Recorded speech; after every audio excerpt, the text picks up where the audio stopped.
रूस और यूक्रेन के बीच छिड़े युद्ध का आज 8वां दिन है और इस युद्ध में हिंदुस्तान की इकलौती चिंता अपने बच्चों और भारतीयों को सुरक्षित वतन लाना है।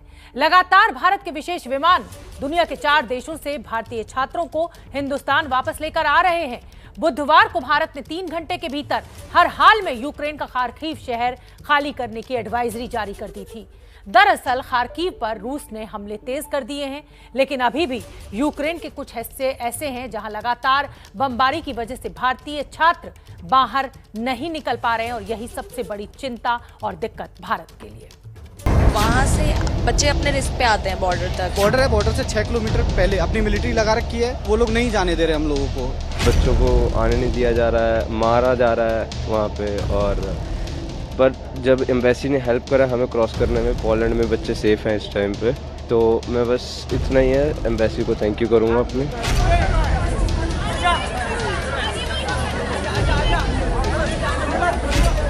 जितने बच्चे यूक्रेन में थे उनकी पढ़ाई कराने का जिम्मा है।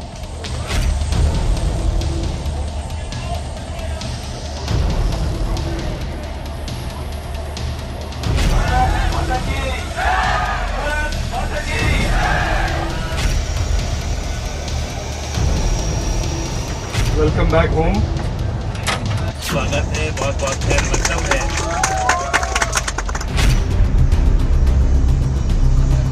टीवी स्क्रीन पर मौजूद ये तस्वीरें अंधेरे की जरूर है, लेकिन कहानी उम्मीद, हिम्मत और कामयाबी रोशनी है। उम्मीद युद्ध की जमीन से हजारों बच्चों के घर सही सलामत वापस आने की।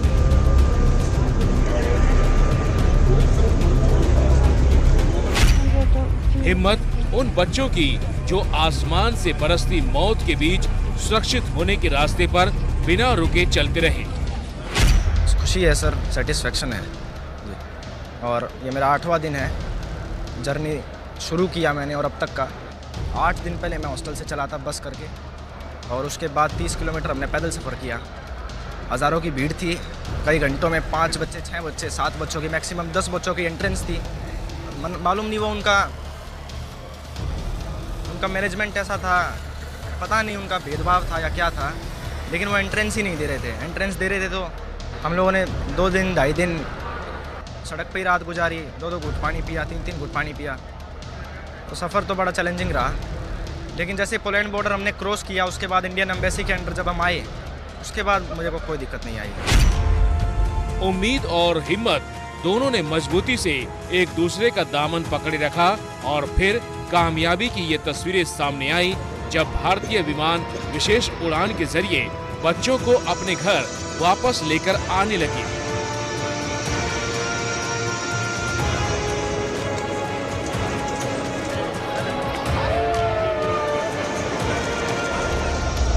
सबसे ताजा तस्वीर ऑपरेशन गंगा के तहत भारतीय वायुसेना के C-17 ग्लोब मास्टर के लैंड करने की है, जब हिंडन एयरबेस पर वो 200 छात्रों को लेकर पहुंचा था। अब जरा इस तस्वीर को देखिए, जहां छात्रों को देश वापस लाने के लिए ग्लोब मास्टर में सवार कराने की तैयारी हो रही थी, और उस वक्त छात्रों की अगुवाई कोई और नहीं बल्कि केंद्रीय मंत्री जनरल वीके सिंह कर रहे थे। ये तस्वीर ऑपरेशन गंगा की तेजी और मुस्तैदी की मिसाल है।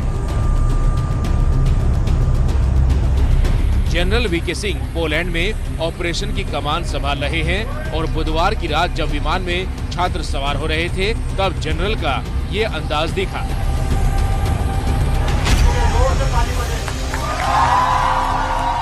छात्रों के विमान में बैठने के बाद भी जनरल वीके सिंह आराम से नहीं बैठे, माइक संभाला और बच्चों का हौसला बढ़ाया, भारत माता की जय के नारे लगाए।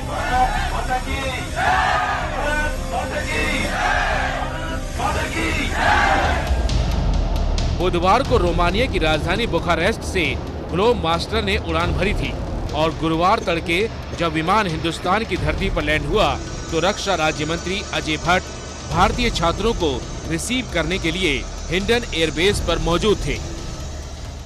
4 जो फ्लाइट्स हैं वो अब तक यहाँ पर आ चुकी हैं, जिनमें से 2 रोमानिया से हैं। ये वाली जो फ्लाइट है ये रोमानिया से आई है। रोमानिया से 2 फ्लाइट आ चुकी हैं, एक पोलैंड से आई है और एक आई है हंगरी से। ये 4 एयरक्राफ्ट हैं जो ऑपरेशन गंगा के तहत भारतीय वायुसेना ने अपने 4 जो C-17 ग्लोब मास्टर एयरक्राफ्ट को लगाया था इस पूरे ऑपरेशन में। इसमें 200 स्टूडेंट्स हमारे रोमानिया से आए, 210 दूसरे फ्लाइट में हंगरी से, पोलैंड से 208 और इसमें 180 हमारे पुनः रोमानिया से आए। ये जहाज़ अभी फिर लौट रहे हैं 1 घंटे के बाद रेस्ट करके। जब तक हमारा एक एक छात्र, एक एक अभिभावक जो उनके साथ है यहाँ नहीं लौटता है, तब तक ये कार्यक्रम हमारा लगातार चलेगा। और इसके बाद सिलसिला चल पड़ा। एक के बाद एक 4 ग्लोब मास्टर 808 भारतीय छात्रों को लेकर वापस लौट चुके हैं। बस बॉर्डर तक हमें दिक्कत आई पहुंचने में, लेकिन उसके बाद जब इंडियन एम्बेसी ने देखा तो फिर वहाँ पे अच्छा प्रोवाइड किया, खाना वगैरह भी सब अरेंजमेंट अच्छे थे, हमें होटल भी मिला, फिर बहुत जल्दी वहाँ से इवैक्यूएट भी करा लिया हमें, सब कुछ अच्छा था वहाँ पे, फैसिलिटीज़ वगैरह। बस हमें यूक्रेन से जो वहाँ तक आए हम हंगरी तक, वहाँ प्रॉब्लम आई थोड़ी, उसके बाद से सब ठीक था। पहले तो सबसे थैंक्स करूँगा मैं इंडियन गवर्नमेंट का कि हमें बहुत अच्छी फैसिलिटीज़ मिली, बहुत फ्री ऑफ कॉस्ट हम इतना अच्छे से आए और बहुत जल्दी आए। हमें एक्सपेक्टेशंस नहीं थी कि हम इतनी जल्दी आ जाएंगे, बस यही बहुत अच्छा लग रहा है कि हम बस पहुँच गए हैं। लगातार ये विमान हिंदुस्तान से यूक्रेन से सटे 4 अलग अलग देशों में पहुंचकर भारतीय छात्रों को वापस ला रहे हैं, लेकिन अभी भी हजारों छात्रों को वापस लाना है और ऑपरेशन गंगा के तहत युद्ध स्तर पर इसे अंजाम दिया जा रहा है। बिना 1 मिनट की देरी किए ऑपरेशन जारी है, क्योंकि यूक्रेन में हालात बेहद खराब है। टीवी स्क्रीन पर मौजूद तस्वीरें यूक्रेन के खार्किव की हैं, जहां रिहायशी इमारतें भी तबाह हो गयी। ये तस्वीर देखिए जिसे हमने धुंधला कर दिया।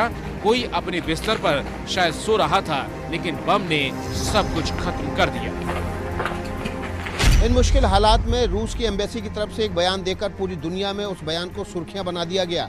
रूस की एजेंसी की तरफ से बयान दिया गया कि यूक्रेन में फंसे भारतीय छात्रों को यूक्रेन की सेना ने बंधक बना लिया है, ताकि उनका इस्तेमाल मानवीय ढाल के रूप में किया जा सके। इस दावे पर विदेश मंत्रालय ने प्रतिक्रिया देते हुए कहा है कि यूक्रेन में कोई भी छात्र बंधक नहीं है। कि हमारे जितनी जानकारी है ऐसा कोई हॉस्टेज सिचुएशन नहीं है और हम ऐसा कोई रिपोर्ट नहीं है और हम कोऑर्डिनेट कर रहे हैं यूक्रेनियन साइड से भी।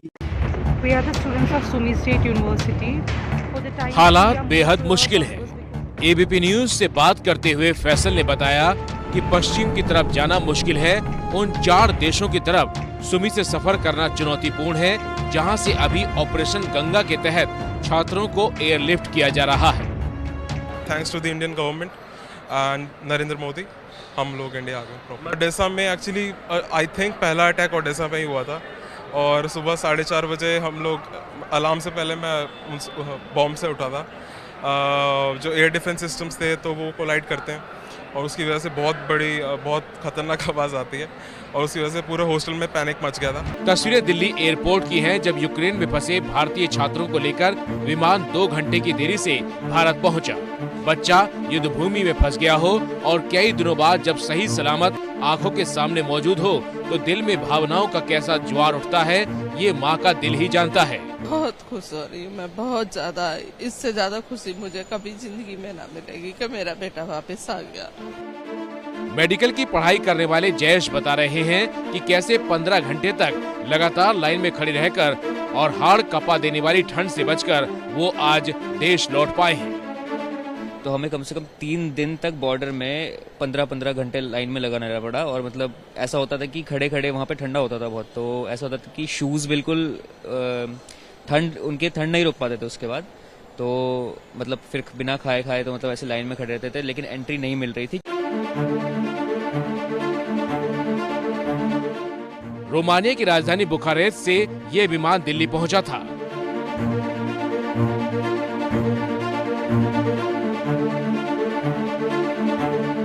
यूक्रेन से निकाले गए भारतीय छात्र 4 अलग अलग देशों में जमा हो रहे हैं और वहां से उन्हें वापस हिंदुस्तान लाया जा रहा है।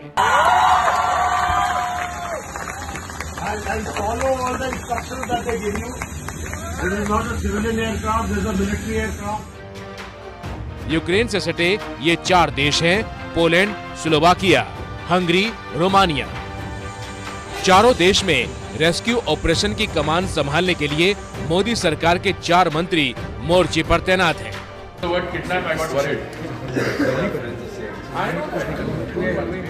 पोलैंड में जनरल वीके सिंह ने कमान संभाली है।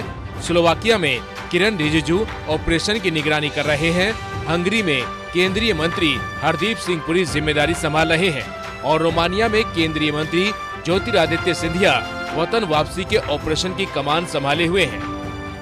जब हमारे बच्चों को हम सुरक्षित एक युद्ध के वातावरण से हम लोग निकाल रहे हैं और उनको वापस देश भेज रहे हैं, मैं अब सीमावर्ती क्षेत्र में जा रहा हूँ। सिरिट हमारी एंट्री पॉइंट है जहाँ मैं अभी पहुँचने वाला हूँ और उसी के साथ साथ लगा हुआ एयरपोर्ट है सुचेवा।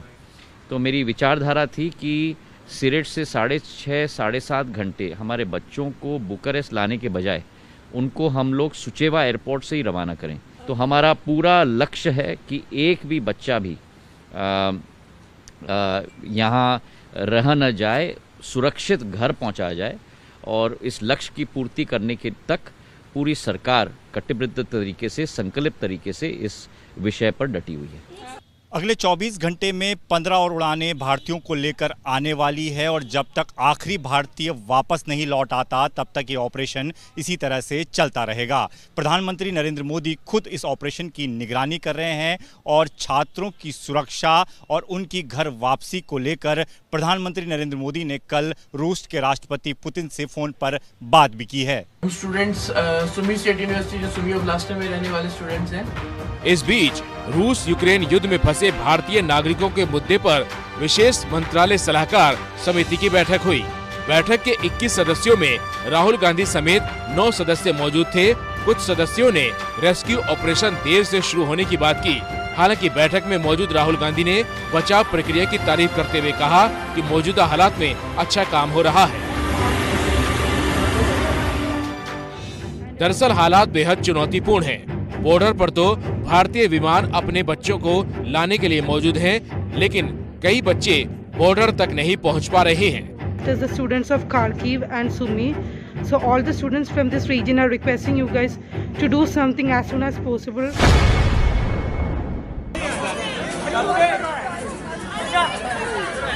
ये तस्वीरें देखिए जहां खारकीव रेलवे स्टेशन पर छात्र चढ़ने की कोशिश कर रहे हैं, लेकिन उन्हें चढ़ने नहीं दिया जा रहा।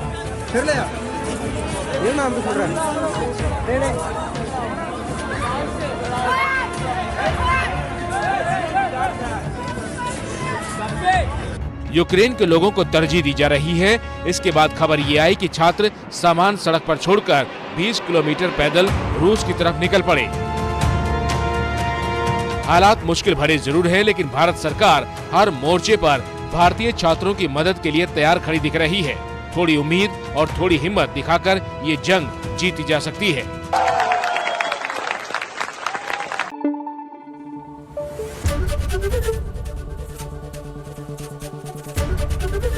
ABP न्यूज आपको रखे आगे।